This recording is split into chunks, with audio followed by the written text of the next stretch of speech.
किसान साथियों राम राम। आशा और उम्मीद करता हूं कि आप सब ठीक ठाक होंगे। साथियों, काफ़ी दिनों से मैं ग्वार भाव के ऊपर वीडियो बना रहा हूं और ग्वार भाव के लिए किसानों के हित के लिए लड़ाई लड़ रहा हूं। बहुत से किसानों के ये फ़ोन आ रहे हैं कि ताऊ जी आप ग्वार का स्टॉक बताइए, कितना स्टॉक है। कुछ के मैसेज भी आए हुए हैं, कुछ के कमेंट भी आए हुए हैं। साथियों, सबसे पहले मैं आपसे विनय निवेदन करता हूं कि आप कॉपी और पेन लेकर बैठ जाए और जो मैं स्टॉक बताने जा रहा हूं वो स्टॉक अपने कॉपी और पेन के द्वारा अपने घर पर लिख लें। यदि आपको कोई डाउट लगता है तो मेरे नंबर बहुत से किसानों और व्यापारियों के पास हैं, वो मेरे से सीधा फ़ोन पर संपर्क कर सकता है। पूरा स्टॉक बताऊंगा, कितना खप रहा है, कितना जा रहा है, सारा का सारा सिस्टम बताने जा रहा हूं। और हर हफ्ते आपको ग्वार के बारे में सच्ची और सटीक जानकारी दी जा रही है। इसलिए आपसे विनती निवेदन करता हूं कि यदि आप मेरी बातों से सहमत हैं तो इस चैनल को सब्सक्राइब करके और आगे से आगे इस वीडियो को शेयर करिए और किसानों और छोटे व्यापारियों तक पहुंचाइए। जब तक मैं ग्वार के स्टॉक के बारे में आपको बताना शुरू करूं, सबसे पहले मैं दो बातें आपको बता देना चाहता हूं कि मैंने पहले दिन से यह बात कही है कि ग्वार की कमी पड़ेगी, ग्वार के भाव आएंगे। आप रखना है तो रख लो, बेचना है तो बेच दो और कमी के भाव बनेंगे।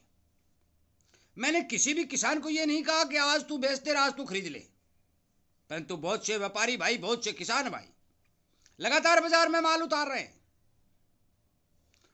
और एक विडंबना यहां देखी गई है कि इस भारत देश के अंदर जितना मंदा आता है उतना माल ज्यादा आता है। क्यों आता है?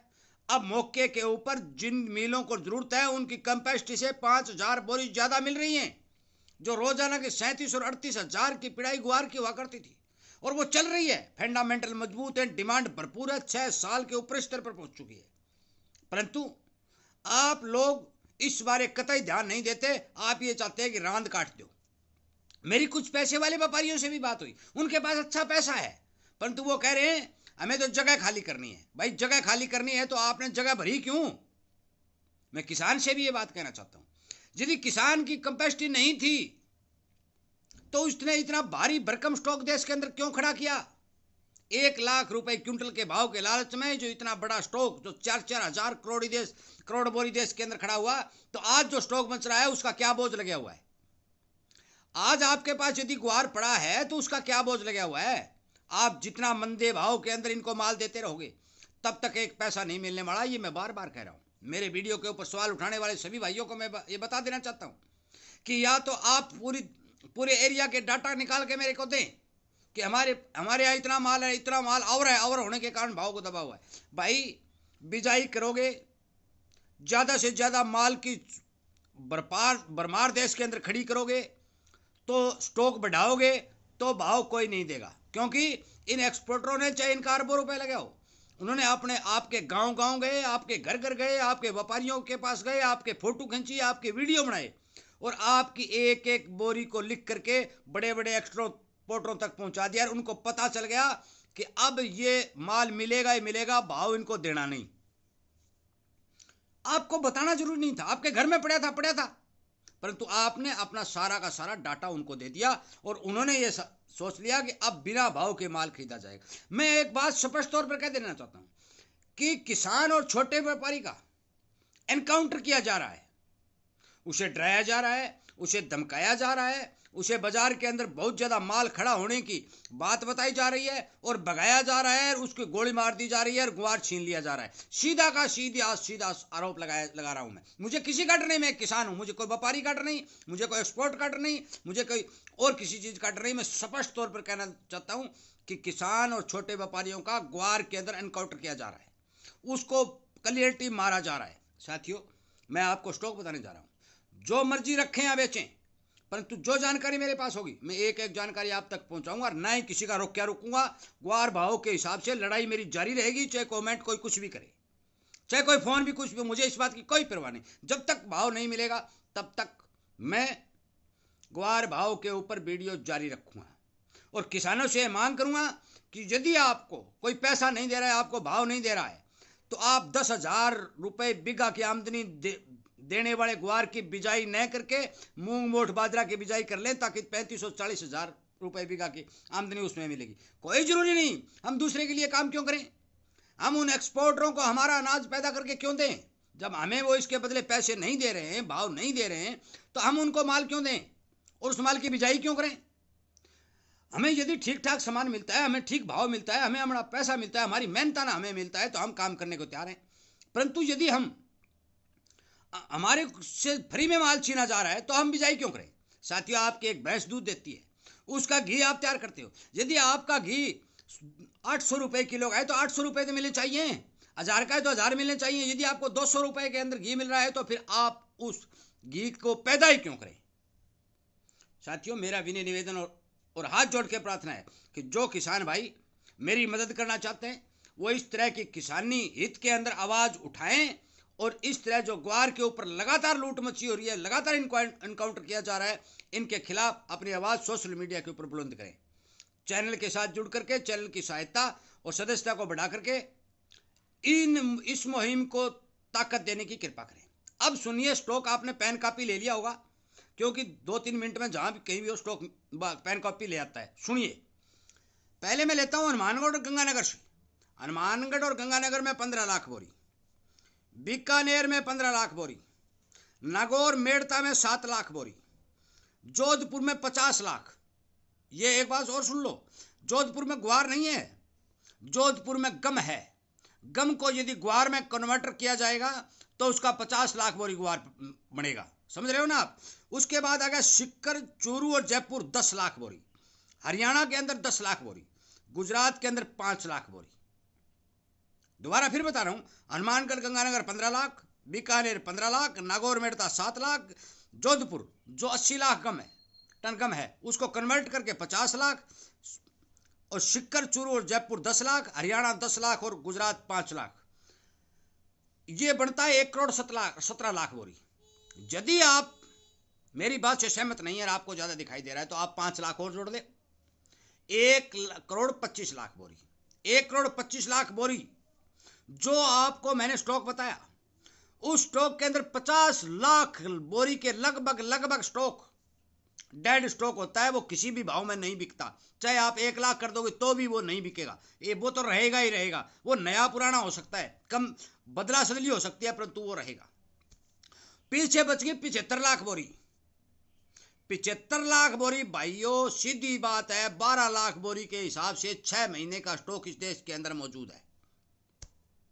यदि सारा का सारा माल इनको मिलता है तो 6 महीने तक इनकी मिल चलेंगी और एक्सपोर्ट चलता रहेगा।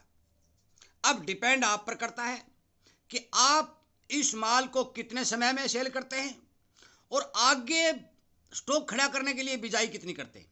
यदि आप इसी तरह की बिजाई करके देश के अंदर करोड़ों बोरी का स्टॉक खड़ा करेंगे तो इनको पता चल जाएगा और ये आपको इसी भाव के ऊपर लटकाते रहेंगे। यदि आप इस माल की कमी दर्शाएंगे, क्योंकि भाव कमी के मिलते हैं, फंडामेंटल कितने ही मजबूत हो, लगातार 35 और 40 हजार बोरी के बीच में पिड़ाई हो रही है, 12 और 13 लाख बोरी प्रति महीने की खपत हो रही है। एक बात इसके बीच में और मैं बता दूं, एक पार्टी ने 2500 कुंटल गम 2 दिन में सेल कर दिया, उसको घाटा लग गया। वो जहां कहां भी हो, मेरे को पता है, मैं किसी का नाम नहीं लेता, उसने 2 दिन का काम चला दिया। भाई, आपको इतना बड़ा नुकसान हो रहा था तो आपने ये माल इतने दिन रोक के क्यों रखा? आपकी कैपेसिटी नहीं थी तो क्यों खरीदारी की?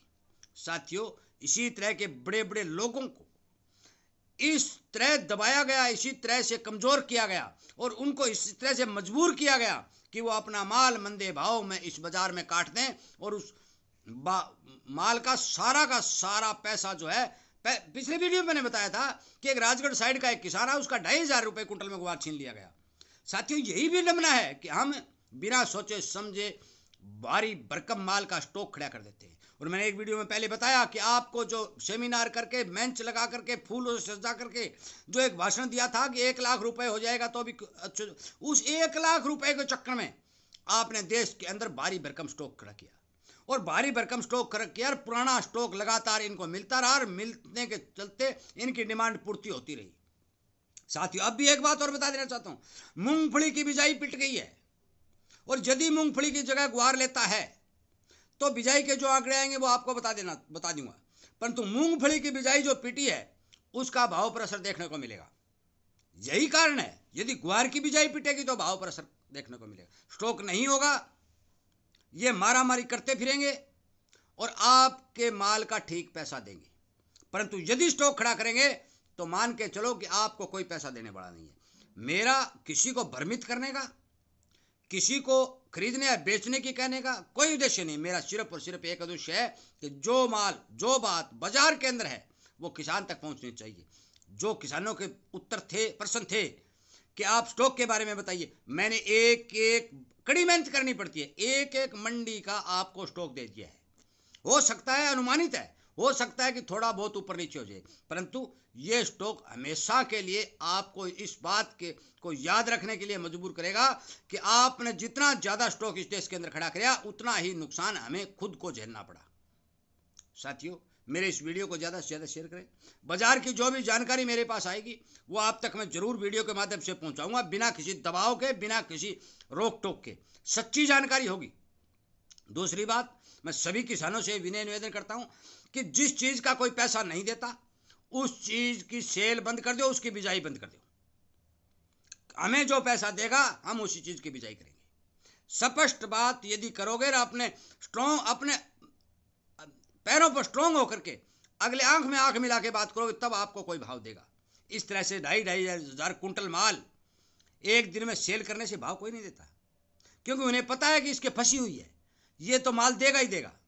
और इन सभी बड़े बड़े एक्सपोर्टरों को भी यह पता है कि किसान है बिल्कुल तंग आ चुका है, गुआर से नफरत करने लग चुका है, और ये अपना माल लगातार बाजार में काटेंगे। वही हो रहा है, कभी मॉनसून का हवाला दिया जा रहा है, कभी कुछ हवाला। अरे भाई, बम बाज रहे, सारी दुनिया में लड़ाई चल रही है, बारूद फूंका जा रहा है, मान के चलो उसमें भी इसका यूज हो रहा है, तो ये कहां से आ रहा है? सारा माल स्टॉक का निकल रहा है, और इतना भारी भरकम स्टॉक, ये द्रौपदी वाला चीर हो गया है। कृष्ण जी लगातार इसको बढ़ा रहे हैं, ये बढ़ता रहा है। कृष्ण जी किसान बना हुआ है कि किसान इसका पीछा छोड़ नहीं रहा, और ये लोगों को सस्ते भाव में अपना माल दे रहा है, और उस बात का फायदा ये लोग उठा रहे हैं और किसान को लगातार मार रहे हैं। और छोटे व्यापारी भी इस लालच में फंस चुके हैं कि वो लेकर के स्टॉक कर लेंगे और ये भाव दे देंगे। इस बात का इनको पता होता है, उन छोटे व्यापारियों का भी इनक्वायटर कर दिया जाता है। बात सीधी और स्पष्ट है, इसलिए ध्यान रहे, मेरी बातों का कोई गलत मतलब नहीं निकाले। जो मेरे पास रिपोर्ट आएगी मैं चैनल के माध्यम से आप तक पहुंचाता रहूंगा। वीडियो सुनने के लिए, लाइक और शेयर करने के लिए मैं आपका धन्यवाद करते हुए उम्मीद करूंगा कि यदि मेरी बातों से सहमत हैं तो मेरी इस मुहिम को ज़्यादा से ज़्यादा लोगों तक शेयर करके, चैनल की सदस्यता को बढ़ा करके ज़्यादा से ज़्यादा इस आवाज़ को बुलंद किया जाए। सोशल मीडिया पर किसान की ताकत बढ़ाई जाए। ये बार बार मैं बात कर रहा हूँ, मान लो या ना मानो वो आपकी मर्जी, परंतु ये बात आप नोट कर लो, जब तक आप जागृत नहीं होंगे, आपको चाहे भाव हो, चाहे पानी हो, चाहे असली खाद और बीज हो, कुछ नहीं देने वाला, कोई भी नहीं देने वाला। इसलिए मेरी आपसे विनय निवेदन है कि आप इन बातों पर जरूर गौर करें।